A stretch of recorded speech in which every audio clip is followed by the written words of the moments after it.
Pemirsa, penyelenggara dari balapan World Superbike Championship memastikan seluruh persiapan jelang event Superbike hampir rampung dilakukan.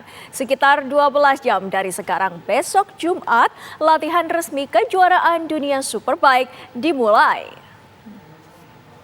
World champion with Superbike.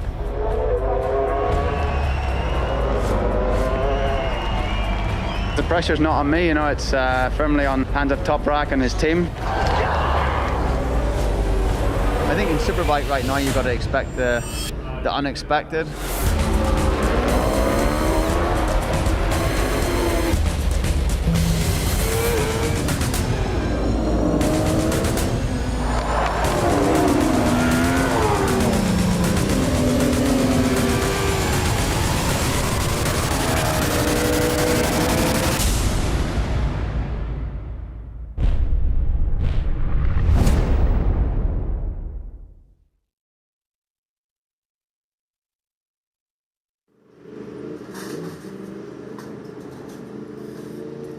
Persiapan menjelang ajang balapan World Superbike Championship di Lombok, Nusa Tenggara Barat sudah siap 90%. Areal yang sudah rampung mulai dari ruang kru, stage tim pendukung hingga kesiapan tim medis.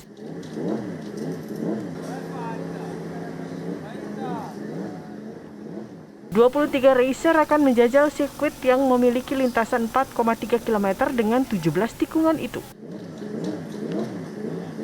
Event balap World Superbike akan digelar mulai Jumat 19 November esok hingga Minggu 21 November.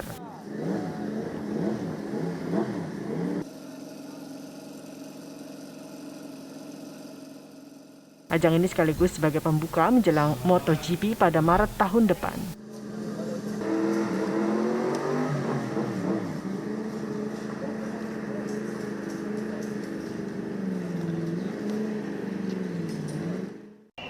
Dalam rangka ajang WSBK ini memang terlihat mulai dari Senin kemarin sudah ada beberapa kru maupun pembalap yang tiba di Bandar Lombok dengan menggunakan beberapa maskapai.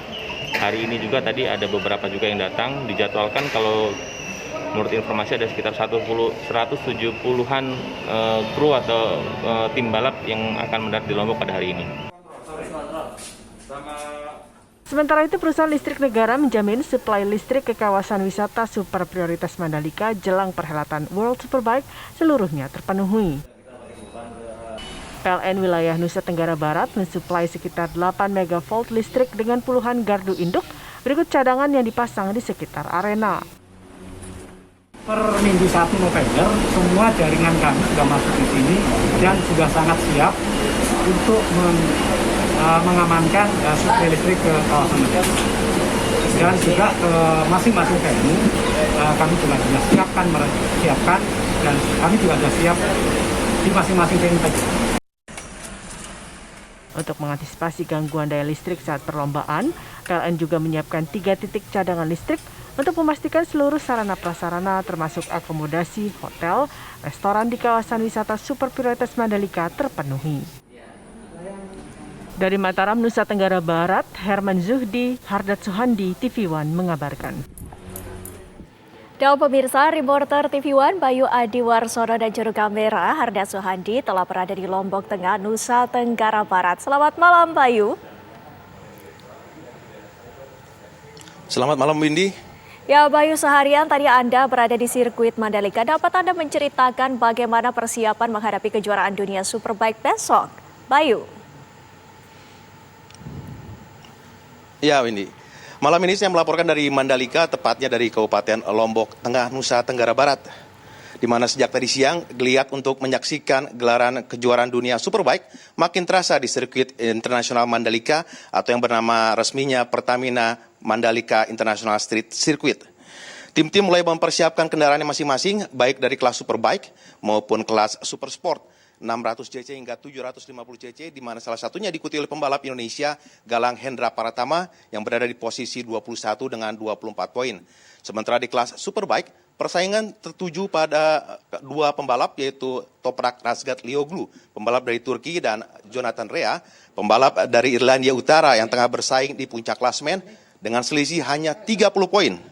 Scott Redding sementara itu ada di peringkat ketiga. Demikian Windy.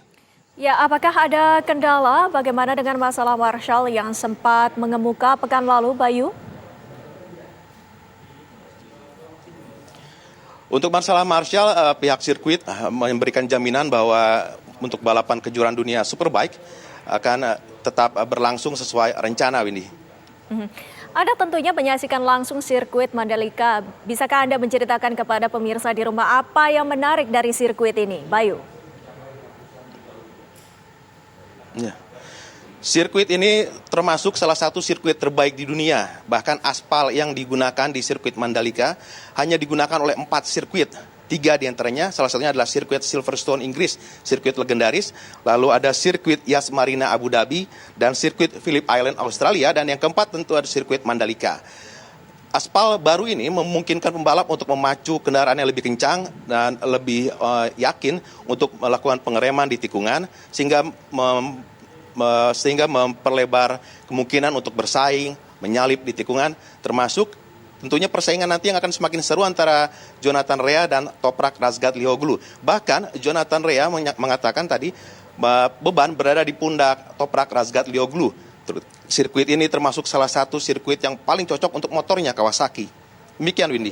Ya, tentunya kita akan melihat ini banyak sekali penonton, bahkan puluhan ribu penonton akan memadati sirkuit Mandalika untuk menyaksikan sejarah balap dunia. Apakah ada pesan bagi para penonton terutama dalam hal transportasi menuju sirkuit yang pastinya ini akan padat terjadi di sana? Seperti apa, Bayu? Ya, maksud kami penonton dihimbau untuk menggunakan shuttle bus atau bis-bis yang telah disediakan oleh TNI, Polri, dan Pemprov Nusa Tenggara Barat.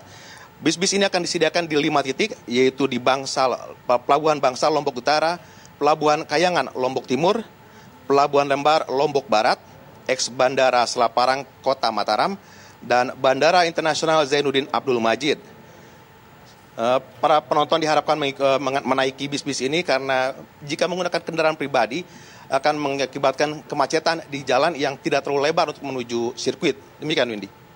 Bagaimana lantas untuk protokol kesehatan COVID-19, seperti apakah yang harus menunjukkan sertifikat vaksin bagi penonton ataukah ada prosedur tertentu yang harus dilakukan bagi para penonton, seperti apa, Bayu?